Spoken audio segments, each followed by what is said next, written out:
ہمارے یہاں غم میں سب سے پہلے کٹوتی دین کے نام پر ہوتی ہے. جہاں تنگی ہوئی مسجد میں 500 چندہ دیتے, نہیں ابھی 300 کر دو, تنگی بہت چل رہی ہے.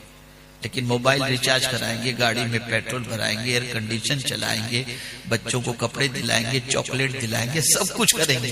وہاں کوئی کٹوتی نہیں. ہوٹل میں کھانے جائیں گے, کوئی کٹوتی نہیں. سب سے پہلے کٹوتی کرتے ہیں اللہ کے نام پر دینے کے. سب سے پہلے کٹوتی جس کے صدقے میں اللہ دیتا ہے وہی سب سے پہلے کٹوتی کرتے ہیں. یہ ہماری قوم کا مزاج ہے. آپ کو کیا بتاؤں, غالباً حضرت موسیٰ علیہ السلام کا واقعہ ہے. ان کے دور پاک میں ایک شخص تھا جس کو بہت قلیل روزی ملتی تھی, بہت قلیل روزی. اس نے حضرت موسیٰ علیہ السلام سے عرض کیا کہ حضرت اللہ کی بارگاہ میں دعا کیجئے, اتنے میں پورا نہیں ہوتا, ذرا کچھ زیادہ مجھے عطا فرما دے تو بڑا کرم. حضرت موسیٰ علیہ السلام نے دعا کی, اللہ اس بندے کو ذرا اور عطا فرما دے. تو ندا آتی ہے, موسیٰ اگر میں اس کے حصے کی روزی زیادہ کر دوں گا تو جلدی مر جائے گا. میں تھوڑی تھوڑی اس لیے دے رہا ہوں تاکہ لمبا جیے, اس لیے تھوڑا تھوڑا کر کے دے رہا ہوں. حضرت موسیٰ علیہ السلام نے اسے فرما دیا. اس نے کہا, موسیٰ علیہ السلام آپ اللہ کے نبی ہیں, یا کلیم اللہ, آپ ایک کام کریں, اللہ سے کہیں زندگی بھر کی ساری روزی ایک دن میں دے دے, پوری زندگی کا کوٹا مجھے ایک دن میں چاہیے. موسیٰ علیہ السلام نے دعا کر دی, اے اللہ اس بندے کی روزی زندگی بھر کی جو ہے نا اسے ایک ہی دن میں عطا فرما دے. اللہ نے دعا قبول فرمائی, آگے روزی اس کے حصے کی, پوری زندگی کی روزی اسے مل گئی. اس نے کیا کیا, اس زندگی بھر کی ملنے والی روزی کو جیسے ہی اپنے پاس دیکھا اس نے کہ آج اللہ نے کافی برکت دے رکھی ہے, تو شہر میں اعلان کر دیا, جتنے بھوکے ہوں آ جاؤ, آج میرے یہاں سے لنگر جاری ہوگا, پیٹ بھر کر کے کھانا کھاؤ. لنگر جاری کر دیا اس نے. حضرت موسیٰ علیہ السلام نے سوچا کہ اب یہ اس کا پیسہ جو ہے ایک ہفتے میں ختم ہو جائے گا, یہ مر جائے گا. لیکن ایک ہفتے کے بعد تشریف لائے تو دیکھا نہ مال کم ہوا نہ وہ مرا, دونوں تو سلامت. پھر 2 ہفتے کے بعد تشریف لائے, پھر وہی حال. تو بارگاہ سمدیت میں عرض کرتے ہیں, میرے کریم تو نے اسے روزی تو زندگی بھر کی ایک دن میں عطا کر دی, لیکن میں یہ فلسفہ نہیں سمجھ پا رہا ہوں, نہ یہ مرا ہے اور نہ اس کی دولت میں کوئی کمی ہوئی.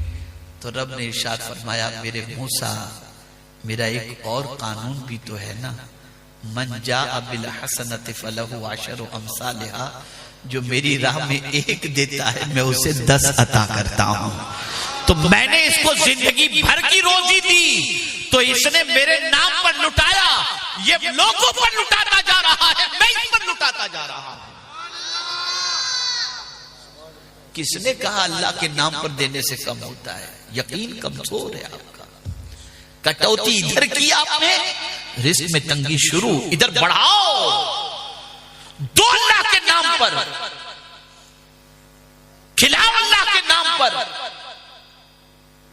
اور میرے پیارے آقا صلی اللہ تعالی علیہ وسلم کے پیارے دیوانوں, اللہ والوں کی شان جو ہوتی ہے نا وہ یہی ہوتی ہے. اور ان کا حال یہ کہ وہ زمین کے اوپر ہوتے ہیں نا تب بھی کھلاتے ہیں, اور زمین کے اندر ہے تب بھی ان کا لنگر آج بھی جاری ہے. بلکہ میں تو یہ کہا کرتا ہوں, جس کو کہیں 3 وقت کی روٹی نہ ملتی ہو وہ جا کے کسی ولی کی چوکھٹ پر بیٹھ جائے, اس کو 5 وقت کا کھانا ملے گا. ایسا لنگر چلتا ہے. اور کھانا کھلانا کتنی بڑی نیکی ہے.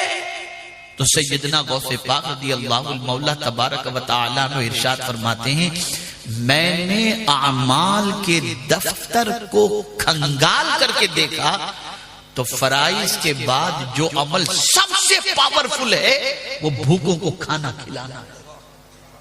یہ غوث پاک رضی اللہ تعالی. تو آپ جب خوش ہو تب بھی اللہ کے نام پر دو, جب آپ غم کے اندر ہو تب بھی اللہ کے نام پر دو. ام المؤمنین حضرت عائشہ صدیقہ رضی اللہ تعالیٰ عنہ فرماتی, میں گھر میں موجود تھی اور میرے گھر میں صرف 1 کھجور تھی. کتنی کھجور بولیے؟ 1 کھجور تھی. کل جہاں ملک اور جو کی روٹی غذا, اس شکم کی قناعت پہ لاکھوں سلام. سب کچھ سرکار کے دستے کرم کے اندر، لیکن اس کے باوجود پوزیشن کیا؟ حضور کے گھر میں ام المؤمنین فرماتی ایک کھجور میرے گھر میں تھی، دروازے پر ایک عورت نے دستک دی. وہ سائلہ تھی، سوال کرنے والی تھی، اس کے ساتھ اس کی 2 بچیاں تھی. اس نے کہا اللہ کے نام پر مجھے کچھ دے دو. تو کچھ تھا تو نہیں گھر کے اندر سوائے ایک کھجور کے. میں نے وہ کھجور اٹھائی اور اس عورت کو دے دی. اس عورت کو دے دی. اب اس عورت نے کیا کیا؟ اس کھجور کے 2 ٹکڑے کیے. ماں کی ممتا کیا ہوتی ہے دیکھو آپ.